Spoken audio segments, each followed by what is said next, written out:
1952 முதல் சட்டமன்ற உறுப்பினராக பதவியேற்ற நாளிலேயே தலைவர் மூக்கையா தேவர் தன்னுடைய கன்னி பேச்சிலேயே பெருங்காமநல்லூர் தியாகிகளை குறிப்பிட்டிருப்பார். அதில் கூட இன்று நாம் 16 பேர் என்று சொல்லிக் கொண்டிருக்கிறோம். தலைவர் மூக்கையா தேவர் சொல்லும் போது 23 பேர் என்று சொல்லுவார். சட்டசபை குறிப்பிடாகவே இருக்கிறது. 23 பேர் கொல்லப்பட்டார்கள்.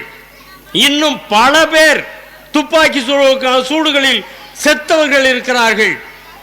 அதிலும் ஒரே இடத்தில் மொத்தமாக புதைத்திருக்கிறார்கள் என்பதையெல்லாம் அவர் பதிவு செய்திருப்பார்.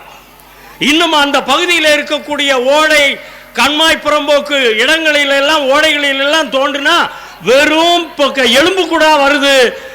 எத்தனை 1000 பேரை சுட்டு கொன்னது பிரிட்டிஷ் அரசாங்கம்னே இன்னைக்கு வரைக்கும் தெரியல அப்படின்றத முதல் கன்னி பேச்சிலேயே பதிவு செய்திருப்பார்.